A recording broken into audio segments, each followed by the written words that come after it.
नमस्कार, मैं हूं आपका दोस्त निर्दोष। स्वागत करता हूं अपने YouTube चैनल में। आज हम आपको टैली में बताएंगे स्टार्टिंग से सारा डिटेल्स। तो ये इस तरह से टैली का इंटरफेस, इसको विंडो बोलते हैं, खुल जाएगा। देखिए यहाँ एरो की है 4।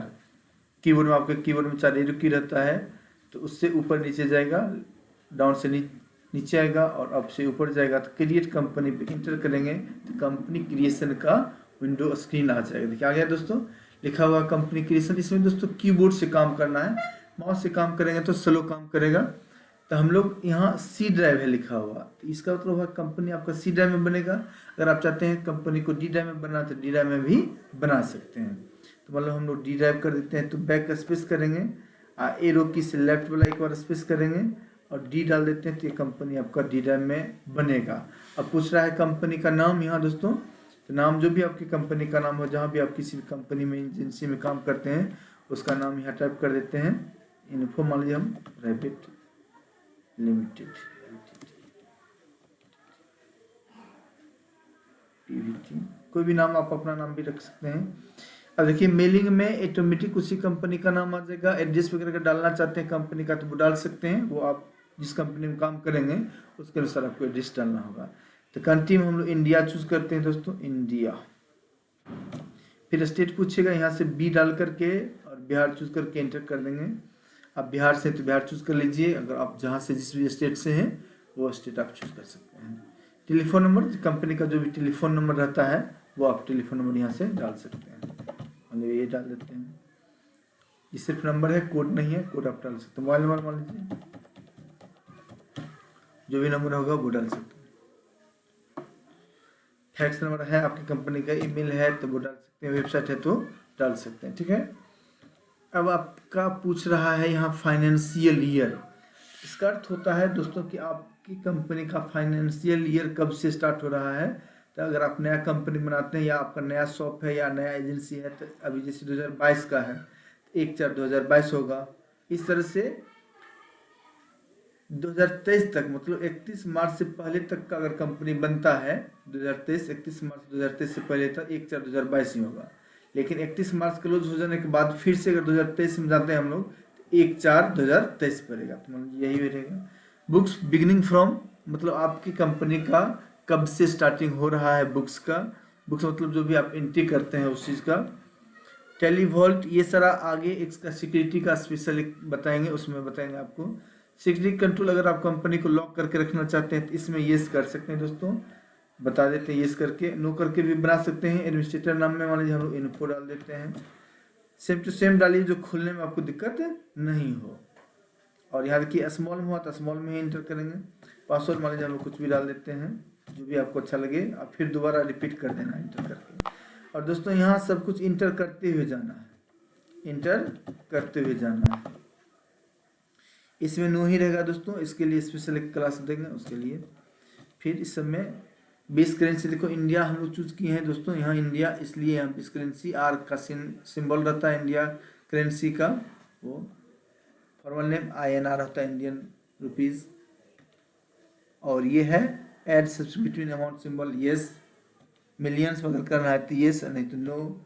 डेसिमल प्लेस मतलब नंबर ऑफ डेसिमल प्लेस, मतलब कोई भी संख्या होगा तो उसमें आपके दशमलव के बाद कितना अंक तक होगा, तो 2 अंक तक हम चाहते थे, 2 है ना। Would use to print decimal option of amount, मतलब पैसे में तो पैसे में, decimal place for printing amount in word 2, तो एक्सेप्ट कर दिए दोस्तों। अब एक्सेप्ट करने के बाद आपसे पूछेगा, तो इन्फो हम लोग दिए हैं, यूजर का नाम, इसको नेम ऑफ एडमिनिस्ट्रेटर भी कहते हैं, इन्फो INFO। अब पासवर्ड जो भी देना है डाल दीजिए दोस्तों। खुल गया मेरा कंपनी। देखिए कंपनी खुलने के बाद, मतलब बन जाने के बाद क्रिएट हो गया कंपनी, पहले क्रिएट हुआ है। अब अगर आपको कंपनी खोलना हो या मान लीजिए पहले से बनाना है तो Alt F3 करेंगे। क्या करेंगे? Alt F3 या क्रिएट कंपनी के लिए क्रिएट में जाएंगे, सेलेक्ट करने के लिए सेलेक्ट में इंटर करेंगे, इस तरह खुल जाए। देखिए मेरा दोस्तों यहाँ कंपनी का नाम आ गया, एक ही बना है, देखिए है, इंटर करते हैं कंपनी खुल जाएगा। इस तरह से अगर आपको कंपनी बंद करना हो दोस्तों, देखिए यहाँ फिर वही स्टेप बताते हैं पूरा। Alt+F3 दबाएंगे कीबोर्ड, Alt F3, और सर्च कंपनी पे इंटर करते हैं कंपनी दोस्तों। देखिए यहाँ पूछ रहा है किस कंपनी में बंद करना था, इन्फो प्राइवेट लिमिटेड, देखिए बंद हो गया दोस्तों। अब अगर आपको कंपनी खोलना है दोस्तों तो वही Alt F3 सिलेक्ट कंपनी और इंटर से इन्फो पे क्लिक करेंगे। अब पासवर्ड मांगेगा दोस्तों, यूजर आईडी। इन्फो हम लोग का है, इन्फो एंटर पासवर्ड 1 2 3 जो भी आप डाले हैं। खुल गई कंपनी। इस तरह से कंपनी खोल भी सकते हैं और दोस्तों बंद भी कर सकते हैं, है ना। अब हम लोग चाहते हैं कि सबसे पहला काम देखिए यहाँ दोस्तों बहुत सारा चीज़ है। अकाउंट इन्फो, इन्वेंट्री है, अकाउंटिंग वाउचर, इन्वेंट्री वाउचर है, इंपोर्ट डाटा है, बैंकिंग है, सारा चीज़ है, बैलेंस शीट है, प्रॉफिट लॉस है, स्टॉक समरी, रेशियो है और डिस्प्ले है। तो डिस्प्ले में इन्फॉर्मेशन देखेंगे एक एक करके। सबसे पहले अकाउंट इन्फो में आते हैं हम लोग, तो 2 चीज़ आएगा इसमें, ग्रुप और लेजर। आ गया ग्रुप और लेजर, जिसका कि अभी हमको जरूरत है। वाउचर टाइप, असिस्टेंट इन्फो बाद में हमको जरूरत पड़ेगा। तो सबसे पहले हम लोग लेजर या ग्रुप, तो ग्रुप भी अगर आप बनाना चाहिए तो बना सकते हैं, लेकिन टोटल 26 ग्रुप बना हुआ होता है। तो देखिए दिखा देते हैं, अल्ट्रा में करके देखिए, टोटल 26 ग्रुप बना हुआ, इसी के अंदर हमको लेजर बनाना होता है। बहुत सारे बच्चों को लेजर में ही दिक्कत होता है, तो आज हम आपको लेजर ही बताएंगे। तो लेजर में आते हैं, इंटर करते हैं, फिर पूछेगा क्रिएट। यहाँ देखिए 2 चीज़ है, कि सिंगल है और एक मल्टी है। तो सिंगल लेजर से एक एक करके बना सकते हैं, और मल्टी यहाँ अगर आते हैं क्रिएट पे इंटर करते हैं तो एक साथ बहुत सारे लेजर बना सकते हैं। वो भी बता देंगे आपको तरीका। पहले सिंगल लेजर बनाते हैं, सिंगल पे क्रिएट पे इंटर करते हैं। आ गया दोस्तों। लेजर का नाम जिस पार्टी से भी आपका लेन देन हो रहा है, जिस भी कंपनी से आपका लेन देन हो रहा है, जिस भी एजेंसी से आप सामान लेंगे या देंगे, पैसा देंगे या लेंगे, या कोई भी सामान परचेज करेंगे या सेल करेंगे, उस पार्टी का नाम यहाँ हमको बनाना है। मान लीजिए हम लोग को बनाते हैं, लीजिए राज एजेंसी, कोई भी नाम हो सकता है। तो राज एजेंसी सामान दोस्तों हम लोग को खरीदना है। तो सनी डेबिटर और क्रेडिटर है 2 चीजें। तो सनी डेबिटर क्रेडिटर किसी में भी डाल देंगे, कोई दिक्कत नहीं है। लेकिन अगर सिर्फ परचेज ही होगा, अगर मान लीजिए कभी कभी सेल भी कर सकते हैं तो डाल सकते हैं किसी में भी, तो आपको यहाँ क्रेडिटर चूज करना है। अगर सिर्फ परचेज करते हैं तो बाय द वे आप कोई भी चूज करें, कोई भी दिक्कत नहीं। देखिए दोस्तों यहाँ है मेंटेन बिल वाइज डिटेल्स, इसका हम लोग एक स्पेशल क्लास रखेंगे, उसमें बता देंगे। और ये देखिए F11 से एक्टिवेट होता है, डीएक्टिवेट, इसको हम डीएक्टिवेट ही कर देते हैं। F11 में जाते हैं, दबाए F11 का आ गया स्क्रीन, इसमें नो कर देते हैं। यहाँ से यस करके बताएंगे स्पेशल इसका क्या काम करेंगे हम लोग। देखिए सारा यहाँ अभी नो है, अगर यस करना हो तो यहाँ से हम लोग करेंगे। देखिए आगे हट गया, सिंडिकेटर में डाल देते हैं और एक्सेप्ट करा देते हैं। दोस्तों अब है मोहन, मान लीजिए कंपनी कोई भी है, इसको हमको सामान बेचना है, तो सन्ड्री डेबिटर चूज कर लेते हैं। और यहाँ देखिए मोहन का एड्रेस वगैरह देना चाहेंगे तो दे सकते हैं, जिसमें हम लोग देते हैं पटना। नहीं भी देंगे तो कोई भी दिक्कत नहीं है, आपके कंपनी पे निर्भर करता है आप किस तरह से कर रहे हैं। बन गया। इस तरह से सन्नी डेबिटर क्रेडिटर का मेरा काम हो गया। इस तरह से जितना भी पार्टी का नाम होगा दोस्तों, आप उसको सन्नी डेबिटर क्रेडिटर किसी में भी डाल सकते हैं। अब हम लोग को बैंक से भी ट्रांजेक्शन होगा, देखो बेस्ट बैंक में जमा करना होगा पैसा कंपनी का, और कंपनी का पैसा बैंक से निकाल कर कंपनी में लाना होगा। तो वो चीज़ हम लोग कंप्यूटराइज कैसे टैली मेंटेन करें, तो उसके लिए हमको बैंक का लेजर बनाना पड़ेगा। BANK बैंक, या पार्टिकुलर बैंक की का नाम दे दीजिए SBI मान लीजिए, और यहाँ बैंक अकाउंट्स में डाल देंगे दोस्तों। B प्रेस करेंगे तो बैंक वाला हाईलाइट हो जाएगा, बैंक अकाउंट चूज कर लेंगे दोस्तों। इसी तरह से रहने देंगे दोस्तों। हो गया दोस्तों एक्सेप्ट। इस तरह से PNB हो गया और सारा बैंक अकाउंट में चल जाएगा। हो गया। इस तरह से जितना भी बैंक से आपको लेन देन हो रहा है, ट्रांजेक्शन हो रहा है, उस बैंक का आप लेजर यहाँ बना सकते हैं। अब हम लोग दोस्तों 2 चीज़ बना लिए। अब हम लोग को सेल परचेज का बनाना है, तो सेल SAL सेल इंटर और सेल्स अकाउंट में डाल देंगे, S दबाएंगे और यहाँ से सेल्स अकाउंट चूज कर लेना है दोस्तों। देखिए दोस्तों इन्वेंट्री वैल्यू और इफेक्टिव में यस कर देते हैं, क्योंकि इसका हम लोग को जब सेल करेंगे परचेज करेंगे स्टॉक आइटम डिटेल्स देना होगा, तो इसके लिए हम लोग पहले से ही यस कर लेते हैं। अब बनाते हैं दोस्तों परचेज का, परचेज लिख देंगे और यहाँ P प्रेस करें तो परचेज का हाईलाइट हो जाएगा। हाईलाइट हो गया, परचेज अकाउंट से हम चूज कर लेंगे। इन्वेंट्री वैल्यू सर्टिफिकेट पूछ रहा है यस, तो यस करना है दोस्तों, क्योंकि हम लोग को स्टॉक आइटम यहाँ देना होगा। हो गया दोस्तों। इस तरह से जितना भी लेजर आप बना सकते हैं। और भी लेजर है जो कि हम यहाँ आपको बनाना सिखा देते हैं, जो आपको पता भी चल जाएगा कि अंडर कहाँ डालते हैं। जैसे दोस्तों सैलरी, हम अपने स्टाफ को सैलरी देते हैं, सैलरी का लेजर बनाएंगे। और देखिए दोस्तों अंडर में खर्च है मेरे लिए, तो डायरेक्ट एक्सपेंस में डालेंगे, डी डालेंगे और यहाँ आ जाएगा डायरेक्ट एक्सपेंस। देखिए है डायरेक्ट एक्सपेंस यहाँ लिखा हुआ ऊपर में, यहाँ से चूज कर लेंगे। मान लीजिए मेरा रेंट पे है मकान, तो रेंट देना है तो RENT रेंट पेमेंट करना होता है, इसको भी डायरेक्ट एक्सपेंस में डाल देंगे। हो गया। इस तरह से सारा लेजर आप लोग को जरूरत के अनुसार बना सकते हैं। एक रिव्यू कर देते हैं दोस्तों, हमको कौन से लेजर कहाँ जाएगा। तो उसके लिए यही मान लीजिए हम लोग लिख लेते हैं लोन। अगर हम लोग पेमेंट करते हैं लोन, तो पार्टी का नाम भी लिख लेते हैं। मान लीजिए राज मोहन को लोन देते हैं, सोहन को, या रामू को तो रामू लोन। अब देखिए दोस्तों ऐसे कैसे पता चला कि लोन हम लोग को पेमेंट करना है, इसलिए लोन एंड एडवांस में डालेंगे दोस्तों, लोन एंड एडवांस यहाँ से है। उससे पहले दोस्तों एक चीज़ हम बताते हैं, सबका एक एक करके रिव्यू बता देते हैं। जिसे बैंक अकाउंट सबसे पहला है यहाँ दोस्तों, तो जब भी यहाँ लेजर किसी भी बैंक का बनाइएगा तो इसको बैंक अकाउंट में यहाँ डालना है। फिर बैंक OCC ये सब का जरूरत नहीं पड़ता है। बैंक ओवरड्राफ्ट, अगर ओवरड्राफ्ट किसी भी बैंक से आप कर रहे हैं तो OD बना लीजिए, बैंक OD में डाल दीजिए। किसी ब्रांच है, जिस रोसड़ा में 2 ब्रांच है मान लीजिए SBI का, और दोनों में आपका अकाउंट है, तो किस ब्रांच से है आपका, है ना, उसका यहाँ ब्रांच एंड डिवीजन डाल सकते हैं। कैपिटल अकाउंट, इसमें दोस्तों जिससे कैपिटल, जिस बिजनेस में पूंजी लगता है, तो जब कैपिटल का लेजर बनेगा तो कैपिटल अकाउंट में यहाँ बनेंगे, यहाँ लिखेंगे कैपिटल और अंडर में कैपिटल अकाउंट चूज कर लेंगे।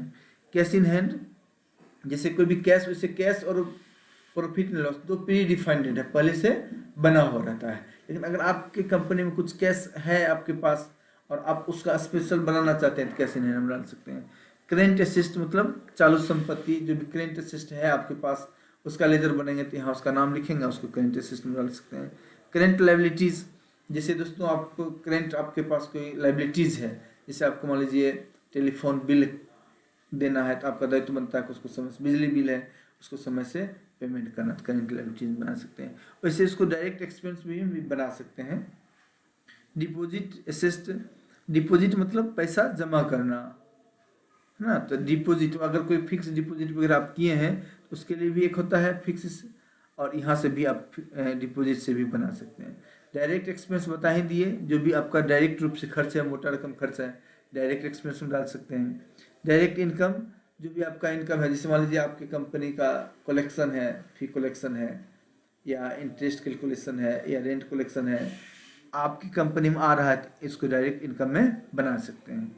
ड्यूटीज एंड टैक्स, जितना भी टैक्स होता है दोस्तों, टैक्स का स्लैब जो होता है, जैसे GST अभी मेनू से लग रहा है, TDS लग रहा है, TCS लग रहा है, तो बहुत सारा ड्यूटीज एंड टैक्स में बनेगा। तो जब TDS का और GST का स्पेशल क्लास देंगे तो उसमें स्पष्ट बताएंगे। एक्सपेंस डायरेक्ट, ये भी जो भी खर्चा होगा आपका, एक्सपेंस होगा, वो एक्सपेंस डायरेक्ट में डाल सकते हैं। एक्सपेंस इनडायरेक्ट मतलब छोटा मोटा खर्च जो कभी कताल आपको खर्च होता है, उसको एक्सपेंस इनडायरेक्ट में डाल सकते हैं। फिक्स असेट, जैसे आपका ये सारा अकाउंट में भी बताते हैं, अकाउंट का स्पेशल क्लास होता है, उसमें जो भी अस्थायी संपत्ति आपका, जैसे फर्नीचर हो गया, मशीनरी हो गया, फिक्चर हो गया, इस सब को फिक्स सिस्टम डाल देना है दोस्तों। इनकम डायरेक्ट, अगर कोई इनकम आपकी कंपनी में डायरेक्ट रूप से आ रहा है, तो कोई भी इनकम, जैसे मान सैलरी आ रहा है आपकी कंपनी में, या रेंटे आ रहा है, या स्टूडेंट फी आ रहा है, किसी भी तरह का इनकम जो आ रहा है आपकी कंपनी में, एजेंसी में, वो इसको इनकम इनडायरेक्ट डायरेक्ट में रख सकते हैं। इनकम इनडायरेक्ट छोटा मोटा रकम जो कभी कभी ताले इनकम होता है तो उसको इनकम रखते हैं। इनडायरेक्ट एक्सपेंस, जैसे मान लीजिए किसी भी संस्था के लिए छोटा मोटा जो खर्च होता है, जैसे पेन पेंसिल, कभी बुक मंगा लेना हुआ है ना, तो वो इनडायरेक्ट एक्सपेंस में डाल सकते हैं। इनडायरेक्ट इनकम, इनडायरेक्ट इनकम मतलब जो आपका छोटा मोटा इनकम है, जैसे मान लीजिए कभी कभी कोई स्पेशल चीज़ आपको बिकता है, और सीजनली, जैसे जो सीजनली होता है उसको इनडायरेक्ट इनकम में रख सकते हैं। इन्वेस्टमेंट, अब किसी भी चीज़ में आप अपने कंपनी का पैसा इन्वेस्ट किए हैं तो वो उसका लेजर यहाँ आप इन्वेस्टमेंट में, यहाँ लेजर का नाम लिखेंगे और उसके अंडर में इन्वेस्टमेंट आई डाल करके इन्वेस्टमेंट यहाँ से दे सकते हैं। इस तरह से देखिए और बता देते हैं आगे। चलिए दोस्तों एक बार रिव्यू हम सबको बता रहे हैं। लोन एंड एडवांस, अगर किसी को लोन आप पेमेंट कर रहे हैं, एडवांस में दे रहे हैं पैसा, लोन एडवांस में डालेंगे। लोन लायबिलिटी, अगर आप किसी से लोन लिए हैं तो लोन लायबिलिटी में डालेंगे, क्योंकि आपका दायित्व बनता है कि किसको लोन पेमेंट करना। मिसलेनियस एक्सपेंस, जो एक्स्ट्रा अतिरिक्त खर्च होता है आपकी कंपनी का, मिसलेनियस में डाल सकते हैं। प्रोविजन, कुछ फंड्स होता है, प्रोविजन फंड्स होता है, वो सारे इसमें डाल सकते हैं। परचेज अकाउंट, इसमें दोस्तों बनेगा परचेज का लेजर, जो अभी हम बना के बता ही दिए हैं। यहाँ लिखेंगे परचेज अकाउंट या परचेज लिख सकते हैं, कोई दिक्कत नहीं, समय बचाने के लिए हम सिर्फ परचेज लिखते हैं और यहाँ परचेज अकाउंट चूज कर लेंगे।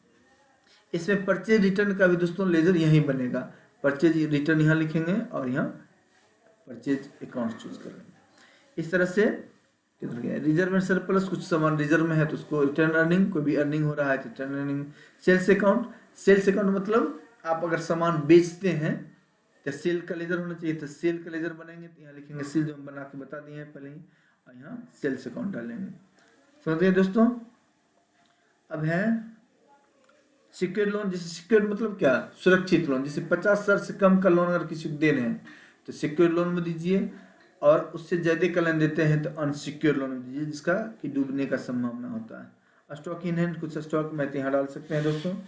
सिंडिकेटर बता ही दिए, अगर किसी भी सामान को किसी भी पार्टी का जितना भी नाम होता है, नेमिंग जो होता है, Patna agency, Samsung agency, Samastipur agency, Nokia agency, है ना, दिल्ली एजेंसी, यूपी एजेंसी, जहाँ से भी सामान आपका परचेजिंग होगा तो ये इसमें सिंडिकेटर में रख सकते हैं। वैसे आजकल का नया सिस्टम आ गया कि किसी में भी डालेंगे तो कोई फर्क नहीं पड़ता है अकाउंट पे। सन्डी डेबिटर मतलब अगर जहाँ हम लोग सामान बेचते हैं, माल सप्लाई करते हैं, सन्डी डेबिटर। सस्पेंस अकाउंट मतलब अगर आपका, देखिए अनसिक्योर्ड के बारे में पहले ही बता दें, सस्पेंस मतलब आपके एजेंसी में मान लीजिए 500 रुपया बढ़ गया तो वो पैसा कहाँ से आया, ना आपका इनकम है ना आपका एक्सपेंस है, लेकिन आपके गला में है, जो इतना सेल हुआ, परचेज हुआ, सबको मिलाने के बाद 500 बढ़ रहा है तो उसको सस्पेंस अकाउंट में डाल सकते हैं।